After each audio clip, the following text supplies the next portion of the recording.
اگر ہم یہ چاہتے ہیں کہ ہم ہر قسم کے گناہ سے بچ جائیں تو علماء کرام فرماتے ہیں اس کے لیے چند عمل ہیں۔ پہلا عمل، دنیا کی حقیقت کو سامنے رکھیں، دنیا کا اور آخرت کا مقابلہ کریں، خود کیا کریں تو خود بخود صحیح ہو جائیں گے۔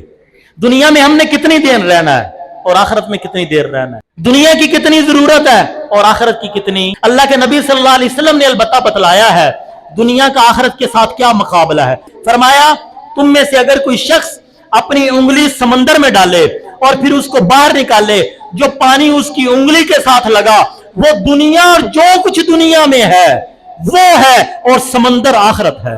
یہ نہیں کہ جو میرے پاس ایک گھر ہے وہ پانی نہیں، یہ ساری دنیا کے خزانے، ساری دنیا کی دولت، اس کی حیثیت یہ قطرے جتنی ہے، اور جو سمندر میں پانی ہے اس کی حیثیت آخرت جتنی ہے۔ تو میرے بھائیو، جب مجھے اور آپ کو اس کا استحضار ہوگا کہ آخرت میں جانا ہے، اور آخرت میں تو حرام کمائیوں والے مارے جائیں گے، آخرت میں تو جھوٹ بولنے والے مارے جائیں گے، آخرت میں تو تکبر کرنے والے پکڑے جائیں گے، پھر اللہ ہمیں گناہوں سے بچا دے گا۔ دوسری چیز یہ ہے اللہ کا ڈر پیدا کریں اپنے۔ آج ہم کہتے ہیں ہم اللہ سے ڈرتے ہیں، لیکن ہم اللہ سے کوئی نہیں ڈرتے۔ اور نبیوں نے جب اپنی قوموں کو نصیحت کی تھی نا گناہوں سے بچانے کے لیے، تو نبی یہی کہتے تھے فاتقوا اللہ۔ اللہ نے قرآن مقدس میں یہ کہا اتقوا اللہ حق تقاتی، اے ایمان والو اللہ سے ڈرو جس طرح ڈرنے کا حق ہے۔ تو میرے بھائیو، اللہ سے ڈر، اللہ کا ڈر اپنے اندر پیدا کرے، اور اللہ سے یہ دعا مانگا کرے اللہ مجھے اتنا ڈر عطا کر دے جو مجھے گناہوں سے بچا دے۔ اور تیسری چیز یہ ہے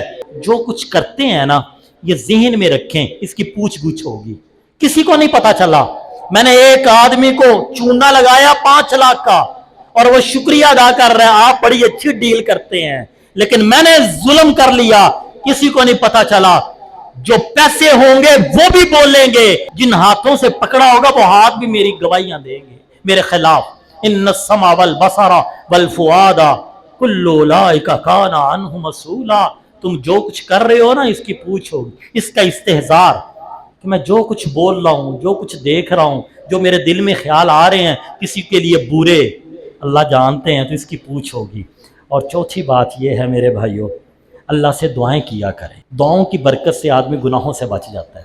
اللہم اکفنی بحلالک عن حرامک، اے اللہ تو میری کفایت کر حلال کے ساتھ حرام سے، وَأَغْنِنِي بِفَضْلِكَ عَمَّن سِوَاكَ، اور اپنے علاوہ ہر ایک سے مجھے غنی کر دے، بے پرواہ کر دے۔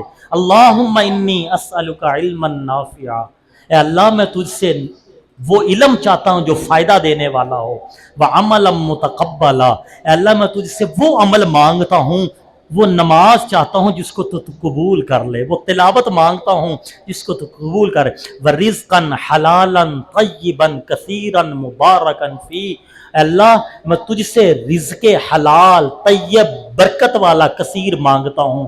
تو اللہ سے دعائیں مانگا کریں۔ یہ 4 عمل اگر ہم اختیار کر لیں گے، بڑی امید ہے کہ اللہ تعالی ہمیں گناہوں سے بچائیں گے۔